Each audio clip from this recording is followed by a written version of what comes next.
8:13. 8:13. ADN.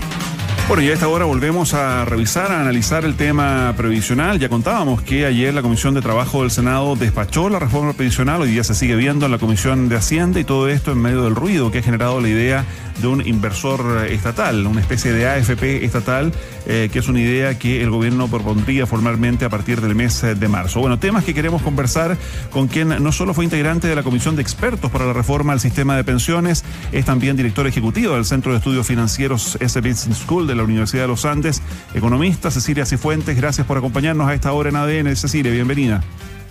No, gracias Mauricio, a ti y a Paula por esta invitación a conversar. Hola Cecilia, muchas gracias. Lo primero, desde lo conceptual, desde los términos más generales, cuando la reforma de pensiones llega al Senado en enero del año pasado ya, el ministro Marcel hablaba de ese proyecto como un queso suizo. Lo que hemos visto hasta ahora, con acuerdo mediante, ¿cómo calificarías a la reforma previsional actual? Bueno, efectivamente el proyecto que ahora está en la Comisión de Trabajo del Senado, que acaba de salir, a mí me parece que es mucho mejor que la reforma que prácticamente se rechazó hace un año atrás, porque como tú dices, se aprobaron muy pocos aspectos de la propuesta inicial del gobierno. A mí me parece que este proyecto es mucho mejor, lo que no significa que no genera aprensiones, que no tenga aspectos que a mi juicio todavía podrían ser mejorados, pero creo que es un avance muy significativo y sobre todo en un contexto político en que está siendo tan difícil lograr acuerdos. Yo creo que eso también habla bien del trabajo que se ha hecho en la comisión. Ya, vamos a ir al detalle de esas aprehensiones porque no son pocas desde el punto de vista técnico y desde el punto de vista también de su sector. Pero lo que va a empezar a pasar hoy día, que es la Comisión de Hacienda, que de alguna manera el senador Lagos Weber se ha encargado de decir esto no va a ser un buzón, no es la Comisión del Trabajo, pero no va a ser un buzón, pero empieza el debate como más técnico en torno a la sostenibilidad fiscal, que ha sido un factor súper relevante que ha sido puesto sobre la mesa en los últimos días, por lo pronto, por la candidata presidencial de Chile Vamos, Evelyn Matei, que le ha dicho a los jefes de sus bancadas de diputados que esperen el informe del Consejo Fiscal Autónomo para cerrar posturas en torno a este acuerdo.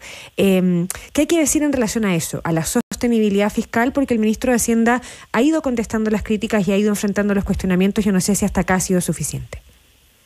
Bueno, yo creo que las aprehensiones sobre la sostenibilidad fiscal y laboral también de la reforma son tremendamente legítimas.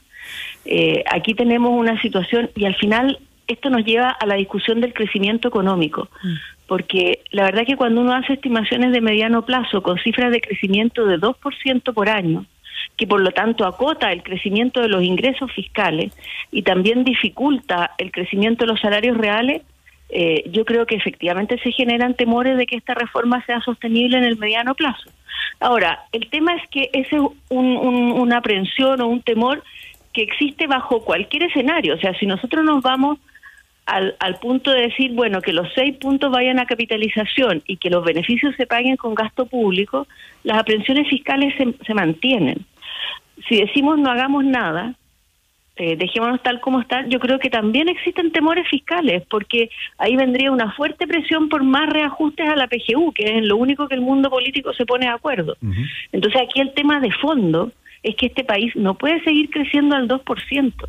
Esto es algo que para este gobierno al inicio el tema del crecimiento no era relevante, y ahora nos podemos dar cuenta que sin crecimiento económico no es posible entregar beneficios sociales a la población.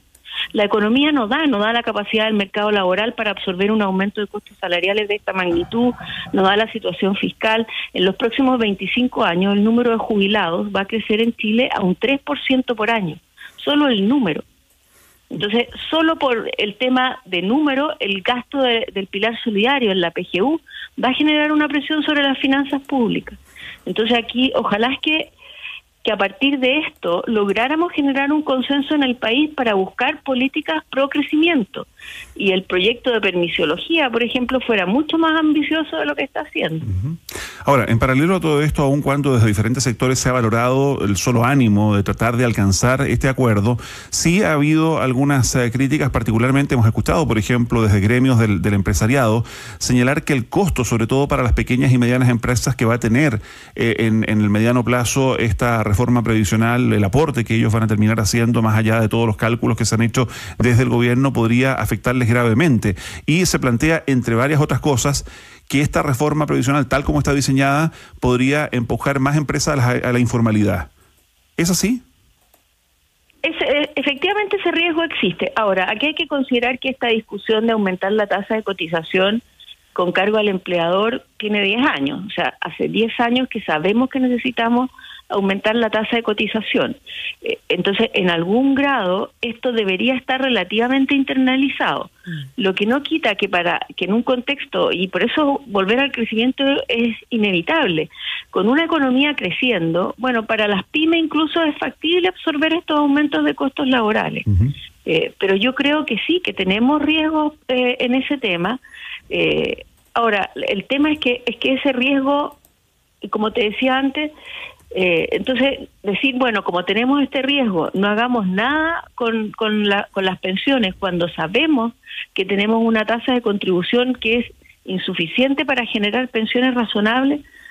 La verdad que, claro, aquí uno tiene que elegir de alguna manera entre lo que genera menos daño y necesitamos aumentar el ahorro en Chile. La tasa de ahorro de los hogares ha venido cayendo en la última década. Esto es una necesidad, el mayor ahorro. Entonces lo que tenemos que tratar de hacer es que estos efectos sean lo más graduales posible. Yo creo que a pesar de que son 9 años, cuando uno mira el detalle de la gradualidad, aumenta bastante al principio, porque cambió respecto a lo que se había planteado inicialmente. Yo creo que ahí, por ejemplo, hay un aspecto a revisar en la gradualidad de los aumentos y a lo mejor en vincular estos aumentos a lo que esté pasando con la tasa de informalidad laboral. Ya, pero se ha planteado, por ejemplo, también, por lo menos en los primeros años, mantener el impuesto corporativo que pagan las pymes. En 12,5 y no regresarlo a un 25% como correspondería a este 2025, y esa sería una forma como de acotar ese riesgo, o ponerle borde, digamos. Claro, lo acota, pero seguimos teniendo un sistema tributario lleno de reglas especiales y por lo tanto aquí los incentivos al multiroot tributario. Yo creo que ahí hay un tema pendiente que también podría contribuir al crecimiento de volver a un sistema tributario más racional que el que tenemos. En este minuto tenemos 5 regímenes de impuesto a la renta, con cada uno muchas reglas especiales. Mi diagnóstico es que una de las causas de que la recaudación no aumente a pesar de las reformas tributarias es porque hemos complejizado en extremo el sistema tributario y deberíamos avanzar hacia una simplificación. Estamos conversando con Cecilia Cifuentes, economista, directora ejecutiva del Centro de Estudios Financieros Business School de la Universidad de los Andes, integrante también de la Comisión de Expertos para la Reforma de las AFP. Cecilia, cuando el crecimiento a su juicio aparece como la gran llave, la pregunta como evidente es qué hacemos si esa llave no se tiene este año o el año que haya que implementar la reforma de las pensiones, pensando en la lógica del 1,5% de la cotización adicional que va a ser un préstamo precisamente temporal, transitorio de los cotizantes al Estado. ¿Qué pasa si no se crece en esta lógica? Bueno, yo he visto cálculos que plantean que incluso con un escenario de bajo crecimiento, el esquema del préstamo es sostenible fiscalmente. ¿Es sostenible? Pero eso es sostenible, ya, sí. Okay. Lo que no quita que tengamos otras presiones fiscales muy significativas, que es ahí lo que empieza uno a preguntarse cuál es la calidad del deudor Estado de Chile. Y esa calidad de deudor, o sea, es evidente que se ha deteriorado en la última década. Yo creo que nos hemos equivocado fuertemente con las reformas tributarias porque han dañado la base, han dañado la recaudación finalmente, no están recaudando lo que se necesita. Yo creo que aquí cuando uno mira la situación fiscal, y a mí hace algún tiempo atrás me decían cuál sería el regalo que tú le harías a Chile el año 2025, y yo un poco en son de broma puse un clon de Sturzenegger, que es el ministro argentino de racionalización, porque la verdad que creo que eso es cada vez más necesario. Vemos las cifras de empleo público que están llegando al 1.000.000 de funcionarios públicos, sin que uno observe por otro lado que mejoran los servicios que entrega el Estado.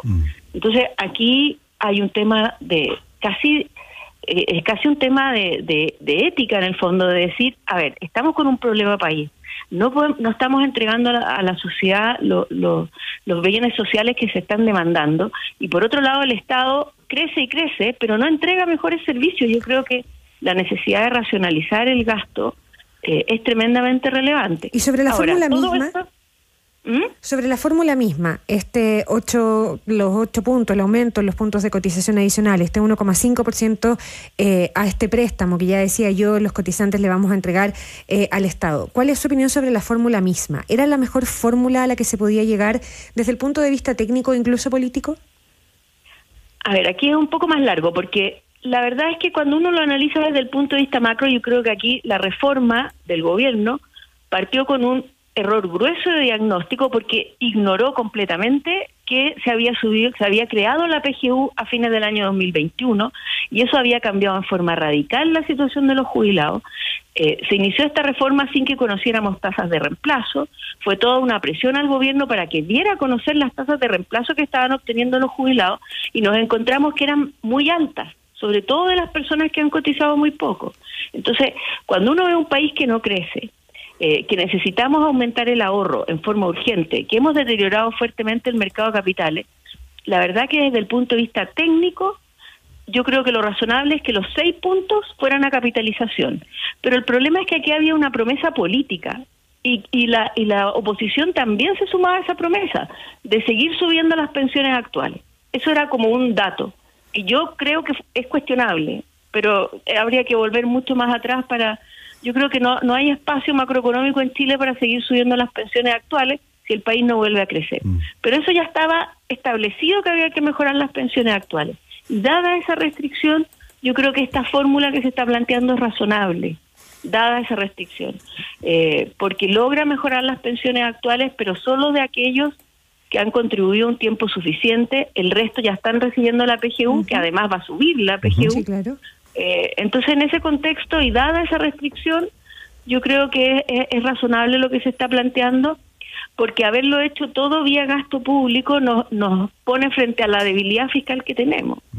Entonces, equilibrando todo, sí, yo creo que es un mix razonable. Ahora, Cecilia, para mejorar las pensiones en nuestro país, la serie de comisiones que ha habido y de expertos que han colaborado desde la Comisión Marcel hace casi 20 años en adelante, todos coinciden en que hay que aumentar la edad de jubilación, como está ocurriendo por lo demás en muchos países cuya población no solo se envejece, sino que además vive más años. ¿Qué pasa desde ese punto de vista? ¿Se perdió la oportunidad en esta reforma previsional de generar una fórmula para aumentar la edad de jubilación?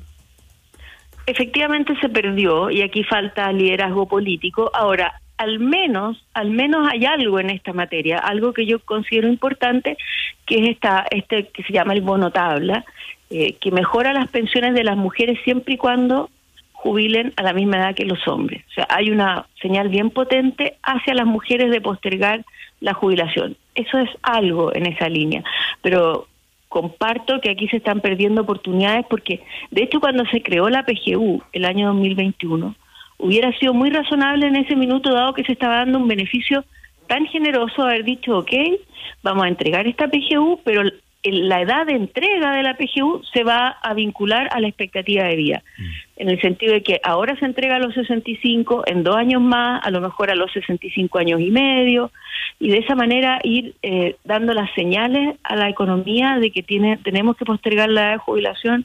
Como tú dices, Mauricio, eso es algo que es absolutamente evidente a estas alturas. Con la sobre actual todo expectativa, para las generaciones más jóvenes. Ya, es que eso mismo, con las actuales expectativas de vida, los cálculos que se han hecho a nivel de expertos, ¿a qué edad se debiera estar jubilando en Chile? O sea, por lo menos deberíamos estar en una edad de jubilación de 67 años, pero vinculada a que, y hay países que lo han hecho, para sacar la discusión política, que efectivamente es muy compleja. Simplemente decir, la expectativa de vida, o sea, la edad de jubilación queda vinculada por ley a la expectativa de vida. Entonces, en la medida que las estimaciones de expectativa de vida sigan subiendo, en forma automática sube la edad de jubilación.